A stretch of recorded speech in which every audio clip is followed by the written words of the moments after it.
The next book here is called Excitotoxins. It's written by a doctor named Russell Blaylock, who has also got a new book out on cancer that I'm looking forward to reading.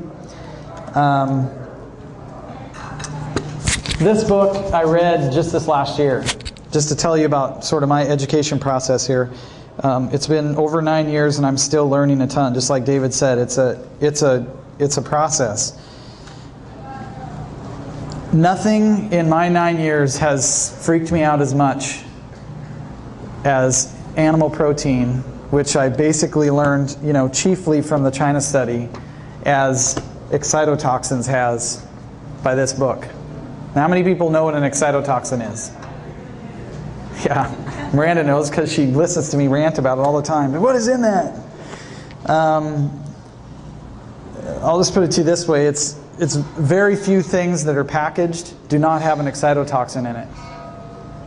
Okay? Have you ever heard of MSG? Monosodium glutamate? Excitotoxin. Have you ever gone into, or maybe you had a friend come over whose kid just got charged up on sugar and found the light switch? That's basically what an excitotoxin does. Is it goes into your brain, and there's neurons in your brain, and then there's neurotransmitters. Okay, I'm not a scientist or a doctor, but this is sort of my take on this whole thing. So you have kind of like this force field called your blood-brain barrier. Okay, and so your body kind of protects you from certain, they're called neurotransmitters getting through the blood-brain barrier, because the neurotransmitters have the ability of opening or closing the gate on your neurons in your brain. And what happens when they open and close the gate is when they charge. And when they charge is when actually, it takes action either in your body or in your brain or in your mind or whatever. Okay, so there's this blood-brain barrier. Well, excitotoxins, unfortunately, or fortunately for the food manufacturers, have the ability to go past the blood-brain barrier. And what these ones target is neurons that make us feel like we're excited, or that something tastes really good, or it's addictive, or it makes us feel that way when we eat something with an excitotoxin in it. That's why when you eat a product that has an excitotoxin in it, you essentially are drawn back to that product because you felt so good when you ate it. It's because of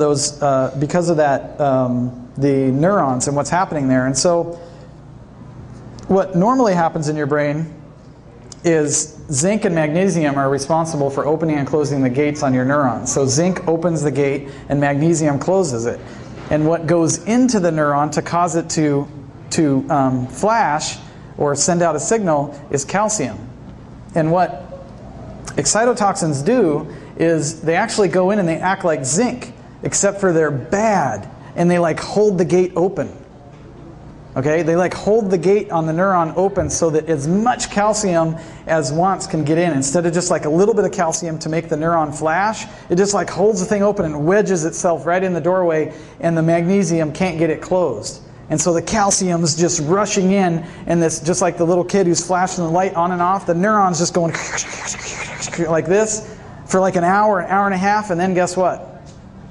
It dies. That's what excitotoxin does to you. But that first, little bit, boy, that thing's going off. Boy, you feel really good. Whatever's in that food, it tastes so good. It's amazing. And so these excitotoxins actually cross over that blood-brain barrier. And not to any big surprise, when do you think that these started into the mainstream? Think about Alzheimer's, Parkinson's, ALS, Huntington's, Lou Gehrig's disease would be in the same category. How long have those been around? Really the last 30, 40 years, right? I mean, to any significant degree. Well, there's a Japanese company that started building this MSG in, I think it was the 1940s, if I remember right. I'm convinced that the primary contributor to all those diseases I just listed is because of the intake of excitotoxins in your processed foods. Now here's the really sad part. The FDA knows the truth about excitotoxins, so guess what they do? They just let them name them something else. Like, well, everybody's smart about MSG now, right? And, well, not everybody, because you wouldn't believe how many things it's still on. And so there's now over 70 different things that are excitotoxins that have been renamed to sort of hide themselves. Like, for example, what would you think if you saw hydrolyzed vegetable protein on package? You're like, that probably isn't too bad, right? 100% MSG. How about plant protein extract? Wouldn't think that's too bad, right, if you're reading a label? How about sodium caseinate or yeast extract or texturized protein or hydrolyzed yeast or hydrolyzed oats flour? It's all MSG. It's all an excitotoxin. It does the exact same thing as MSG in your brain. So they're slipping all this stuff into these processed foods so that we get hooked on them. Why? Because when you eat a processed food, it goes into your stomach and your stomach says what? I don't know what that is. Keep eating more. That's not nutrition. Keep eating more. Why is it you can sit down with a bag of, chips, like not just a little bag, but like a big bag, and like before you know it, it's gone? Because your body never said stop, because you haven't given it any nutrition. What happens if you sit down? I've done this before. Like we're watching a movie, and so I'll cut like 3 grapefruit in half. I can't even eat them all. I get through like maybe 1 1/2, and I'm thinking I'll force myself to eat this, 4th half, and I'm going to leave those other 2 because there's just no way I can eat that many. Your body says, I'm done. Stop. Quit shoving food down the pie hole. Okay? I've got plenty. But if you don't give your body anything that it recognizes, it won't tell you that. And guess what happens? Then you get fat. And then you have disease of excess, which is what the China study is all about. Our culture is full of disease of excess. That's all of our diseases. Cancer is a disease of excess. Heart disease is a disease of excess. Osteoporosis is a disease of excess. Diabetes is a disease of excess. Do you know diabetes can be cured in like 3 weeks? It's ridiculous. If people would just change their diet, all that stuff would go away. Not by anybody else's doing, but by the manufacturing plant that's in your body that God gave us to heal ourselves. If we put in the right nutrients, our bodies will heal themselves. So I love corn nuts. Does anybody else in here like corn nuts? Yeah, I love corn nuts. And I'd still eat them once in a while. Corn nuts ingredients, if you get the original, this really irritated me. I was so mad about this, and it happened on accident that I found out about this, but I'm going to share it with you. The ingredients for original corn nuts is corn, oil, and salt. 3 ingredients. They're not good for you. I'm not saying they are. I'm just saying that's the ingredients. Corn, oil, and salt. No MSGs, no wacky stuff. That's it. So you'd think, boy, I want to get the barbecued flavor. That sounds kind of good. Do they change the corn nut at all? Do they have to manufacture that corn nut differently? What do you think? No, it's exactly the same, right? So it's 3 ingredients, okay? We're all cool with that? Okay? And one of those 3 ingredients was the flavoring, salt. The other 2 was corn and oil, because that's how they cook it, right? Guess how many ingredients are in the barbecued flavor? Now let's just agree we didn't change the corn nut. All we're changing is the flavoring on the outside of it, right? 16 ingredients. 3 excitotoxins.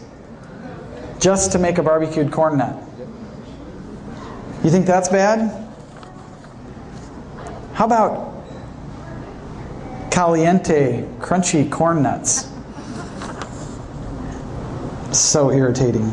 40 plus ingredients. 3 excitotoxins and 5 dairy products. In my ebook, I say that the number 1 rule for a food manufacturing company is that it can't kill you instantly. It can kill you over time, but you can't fall over dead right after you eat it, because then there's way too close of a line for who to point to. The second thing is it has to be profitable, and that's all they really care about. It can't kill you instantly, and it has to be profitable. This will kill you over time. I think I might have to stop eating originals because I'm mad at them now. So stay away from excitotoxins. I wanted to tell you, I was irritated at Campbell Soup recently because I was doing a little research trying to figure out what was in their soups. And they're so slimy that they won't show the ingredients on their website. And I even emailed them after spending like a bunch of time trying to find the ingredients to the products on the website, right? So I emailed them, and you know what they told me? Go to the store and buy a can and look at it. The ingredients are on it. You want to know why they do that? Because nobody has said you have to show the ingredients on the website. And they're so